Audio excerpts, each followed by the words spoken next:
Alright, welcome back. My name is Maxim Smith, and I have been the beta tester for an alternative to college called The Preparation for 2.5 years at this point.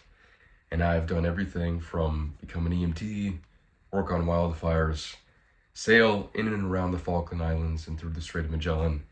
Got my scuba diving certification, climbed several 14,000-foot mountains, and most recently trained Muay Thai in Chiang Mai, Thailand. So managed to get quite a lot done within these last 2 years of this 4-year program. Certainly much more than anyone in college would within that time frame. Anyway, another weekly update, and I wanted to film this one again because I like to, when I write, I want to write when I have enough to say with enough detail that it's interesting.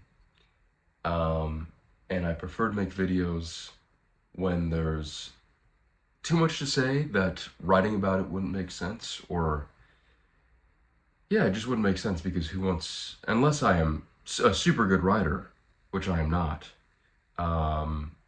people don't want to read through 10 pages of whatever I have to say about what's going on. Maybe one day I'll be a good enough writer for that, but not quite yet. And then I like to make videos when I don't have very much to say, and this is one of those times. I don't have very much to say because if you saw the last video, the last weekly update, I had lots of weird health things all of a sudden in Chiang Mai when I was training Muay Thai, and I talk about all of it in that video. And I've been trying to recover from it this past week, and I'd say in terms of the stuff related to the rabies vaccine, I've definitely felt much better. I haven't had any weird, I mean, occasionally I do feel some weird heart stuff and like tight throat, tight chest. No more chest pain though, which is good. I haven't felt that. So in that regard, in that way, things have been better. But with the skin stuff, like the staph infection, things have not gotten better. They've gotten worse. I think I had a staph infection. I had one. And then I noticed this past week it was spreading a lot, or something was spreading a lot. Like I'd get weird red dots that would kind of spread outward from the center. Like I have one on my side and one on my leg, a few here on my upper chest near my clavicle, and it all looks like ringworm. And I didn't realize it's pretty common if you get a staph infection and you take antibiotics for that, that the wounds you have from the staph infection can turn into a fungal infection from that. So I think that's exactly what has happened. I went to the doctor here in Osaka, and they did a scrape test on this dot here, and then I was prescribed a cream, and I didn't know what it was until I used ChatGPT to have it translate the entire thing for me, and it said that it was an antifungal cream. I was like, what? I went in for a staph infection and then they give me an antifungal cream? Why is that? Well, about the same time, that's when I started seeing that these wounds I had from the staph infection were starting to look more like ringworm. So that's unpleasant. I didn't realize that you could go from a staph infection right into fungal infection that quickly. So I have that, and I notice like I'm getting a lot of red inflamed dots on my face, like up here and on my cheeks, and then also kind of in my hairline a little bit too. So that's going to require the antifungal cream, possibly oral uh, antifungal medication, and also antifungal shampoo and stuff like that as well. So a whole other list of things to do for that. But it is good that I am not feeling the side effects very much from the rabies vaccines. And I do not plan on getting the 5th vaccine. I know a lot of people were warning me not to and asking why I took the first 4 in the first place. Reasonable questions, understandable questions. But I'm definitely not going to take the 5th. I don't think it's necessary to do that. So anyway, this past week I haven't done very much at all. But it's given me lots of time to think about what I want to do. You know, I think I've had a few major defeats,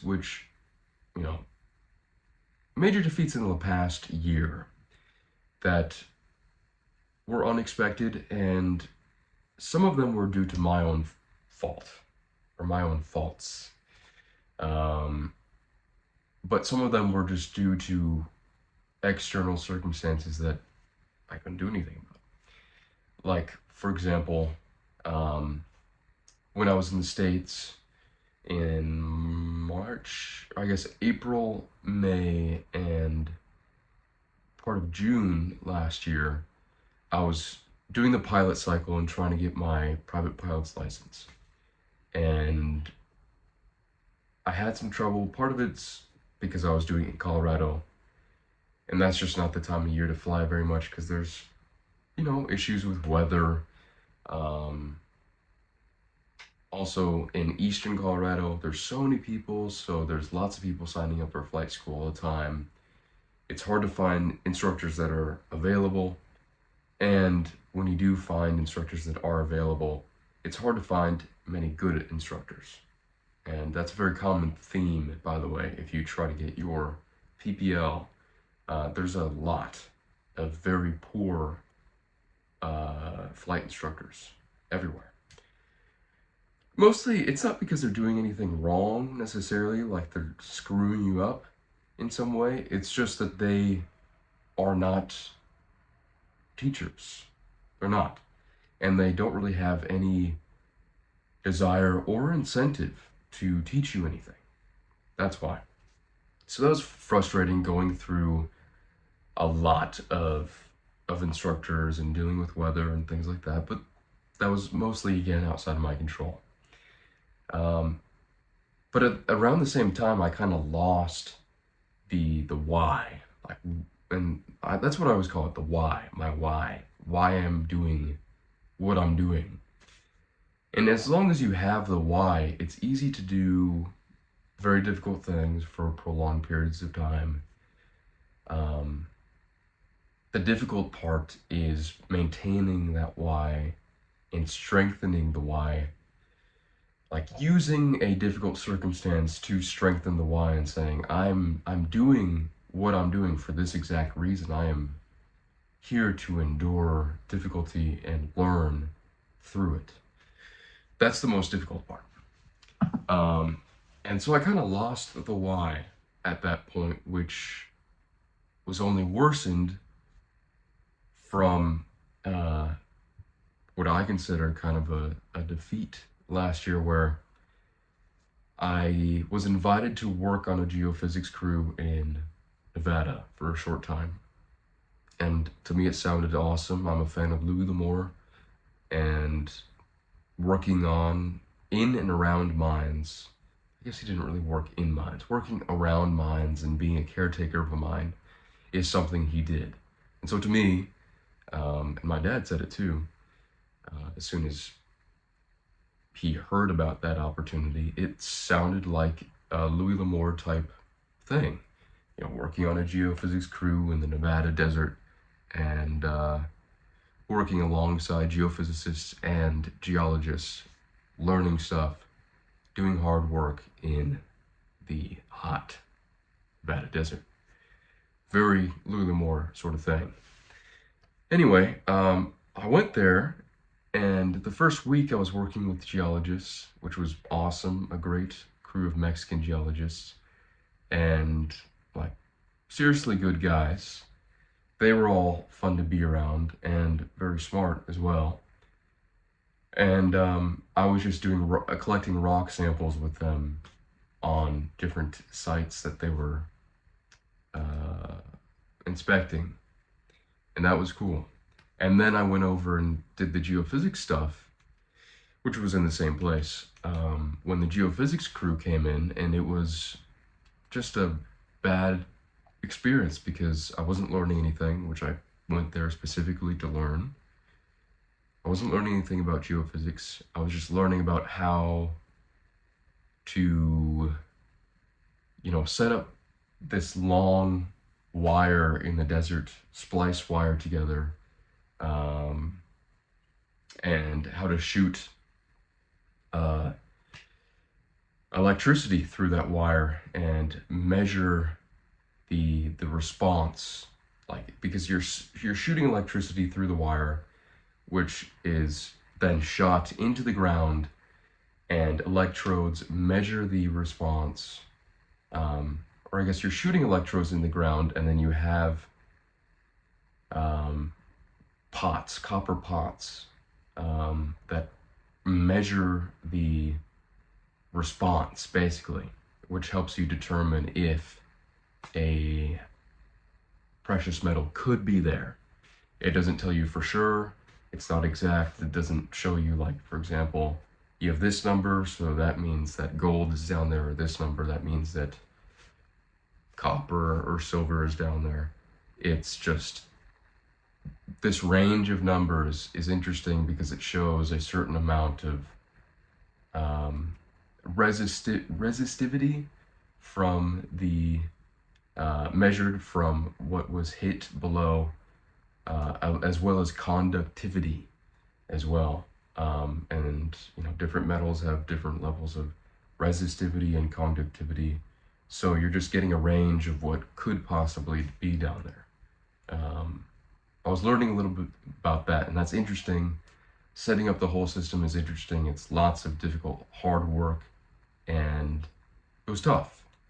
But the most frustrating part was the fact that I wasn't really learning anything and just doing lots of hard work. I was fine with the hard work, no problem, but I want to learn something.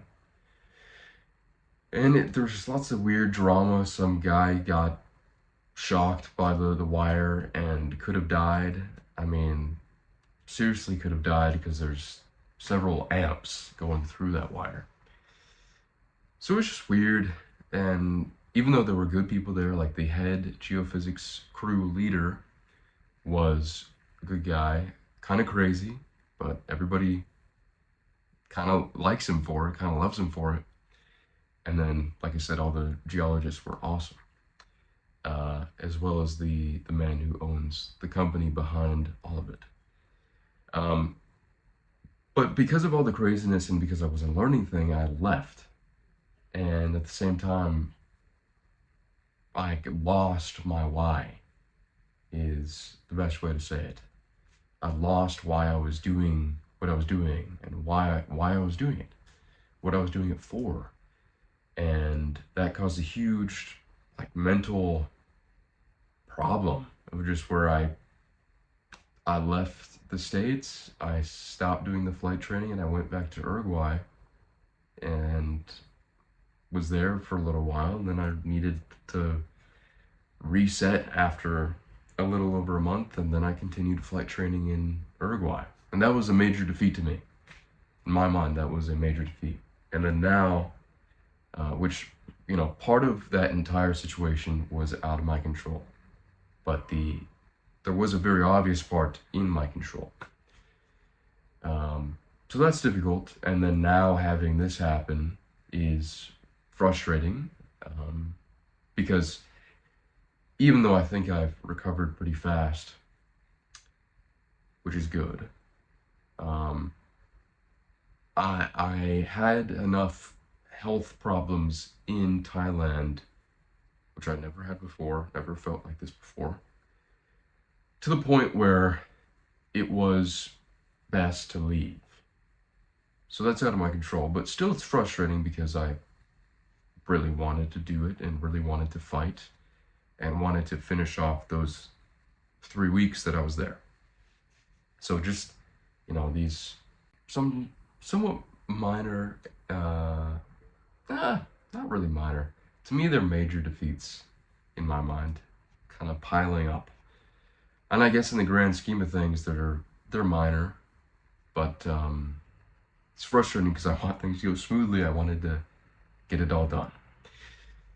Anyway, how I am going to make the most of the rest of this cycle, the fighter cycle, is the important thing now. And I don't think,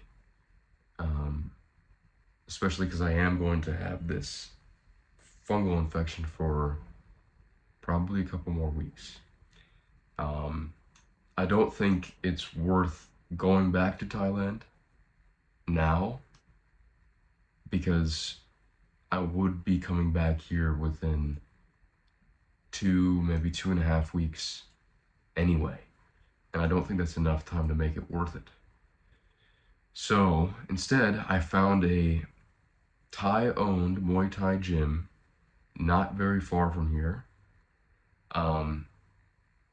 By the end of this week, possibly the beginning of next week, depending upon how this fungal infection looks, I'm going to start training there. And I'm going to probably do mostly private classes because I will make the most progress that way. It seems like the best thing to do. And it's a very small gym anyway, so I don't think there is a lot of there's not many group classes going on. It's a really small gym, so it's either I'm training alone, which is cool too, no problem, or I do the private classes at least a few times a week and make serious progress, which I have to with the somewhat short amount of time I have. I mean, I am here until March 19th, so I have a few weeks.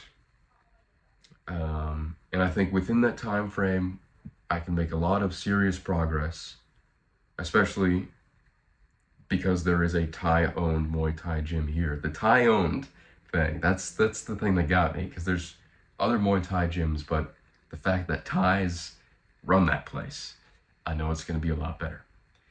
And I think I can reach a solid level of competency for a beginner within the remaining time I have left here to make it all worth it and to make the most of this cycle, to make it all work out. That way I have there's success that comes out of it and a funny story, an interesting story of getting, enough ailments to leave Thailand and then coming and training Muay Thai in Japan. I think that could be a good story. So that's my plan, and I'm going to continue writing. I realize that I also need to start writing more articles and essays, so I will be doing that. Of course, reading, as well as doing the normal required academics from the preparation book. So I've been doing that. I started doing that all today, and yeah, that's my plan. Was feeling still a little rough this past week. Very, very, very tired, and yeah, I never sleep till 11. I never sleep till 11. In an entire year, I would maybe do that 3 or 4 times, and that's it. But this past week, almost every day, I was sleeping for 10 or 11 hours, and it was crazy. It's weird, but I think it's, again, some of the vaccine stuff, but mostly the skin infections and antibiotics. So feeling rough, but I think this next week I'll feel better. And even if I don't, I still need to do stuff. So yeah, that's the plan. Make the most of the cycle. Not worth it to go back to Thailand with the remaining time, but there's definitely the time and resources here to turn a unfortunate situation into a good situation, a good outcome. Anyway, I hope you guys have a great day. I need to write to you guys more and, send you guys more videos and talk to you guys more. Keep you updated with everything. Take more pictures, do more stuff. So that's all gonna happen. I promise. I'll see you guys soon. Bye-bye.